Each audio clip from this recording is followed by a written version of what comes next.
What is going on, everybody? So 2023 is off to a solid start. I've been spending most of this month trying to get caught up on films that I hadn't seen from last year, because typically early on in the year there's not a whole lot released, and so I want to try to get caught up on those movies that I really think could possibly make my list from last year, or ones that I feel like were a little bit slept on. And this was a movie that I wanted to watch when it was first released, but for some reason I just didn't get around to it. And the reason why I wanted to see this movie is because it stars Florence Pugh, who I think is an incredibly talented actress, and I was really looking forward to this one. And the film I'm going to be discussing today is The Wonder. The Wonder is directed by Sebastián Lelio. Set in the Irish Midlands in 1859, as an English nurse, Lib Wright, goes to a tiny village to observe what some see as a medical anomaly and others a miracle, that a girl has survived without food for months. Tourists flock to see 11-year-old Anna O'Donnell, and a journalist has come to cover the sensation as two strangers transform each other's lives into a story of love pitted against evil. So this is from the same director that made A Fantastic Woman, Gloria Bell, Disobedience, films that I feel like all around are typically liked by a lot of people, or they have a great artistic vision, and they're typically pretty deep character studies. And I have not seen any of those other films, but I've heard his works discussed multiple times, and so I was really looking forward to watching this movie, and I really enjoyed it. I think that there's a lot to like about it. I don't think that it's a perfect movie. I think that it definitely suffers a little bit in its lengthier runtime. It's under 2 hours, but it gets a little repetitive at moments. But aside from that, I do feel like the story is still really emotionally impactful, and I'll get into it a little bit. So as the description says, you have Florence Pugh, who is this young nurse who is hired to go essentially just sit and watch this young girl who, since her birthday, when she turned 11 years old, she has not eaten a bite of food and has survived for 4 months.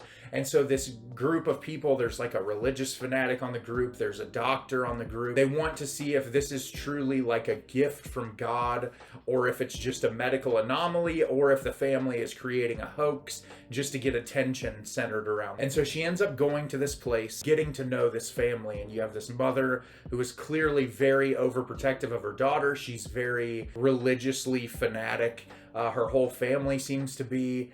And so Florence Pugh starts to get to know this young girl, and as things go on, she starts to notice that things aren't exactly as they seem. And the movie is her trying to unravel whether or not this is real, or if it's a hoax, and what she can do to help protect this little girl. So the first thing I want to say, which, as I said at the beginning of the video, I'm a huge fan of Florence Pugh, and she gives a phenomenal performance in this film from start to finish. She's so dedicated to the material, just the emotional reactions that she has to certain dialogue, the way that she can perform in silent moments when she's by herself through her facial expressions and bodily movements is so impressive. And she's just one of those actresses now that is so captivating whenever she's on screen. She clearly takes whatever material she's given in any film and really, just delivers. And her performance in this is really incredible. The cinematography in this film is also outstanding. I was really impressed with it.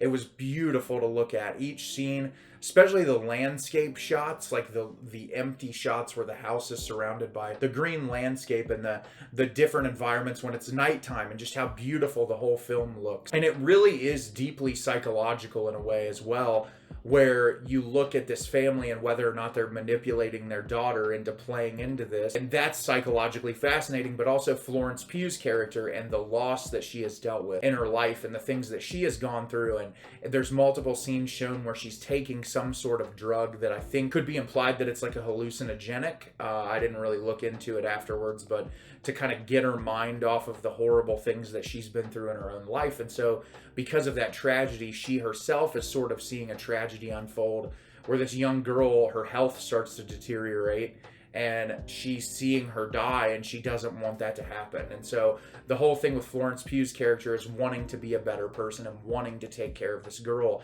And obviously this film looks at a subject matter like religious fanaticism, like how people can play into a belief so strong to where they'll just give up trying to be human beings because they think some all-powerful, almighty being is controlling everything, and that they don't have to interfere in any way, even when they're watching someone die right before their eyes. And so that's a really fascinating concept that I can always appreciate. Like I said, there are some moments in this that are a little bloated, which was unfortunate. It kind of pulled my attention. They introduced this character who Florence Pugh builds a relationship with.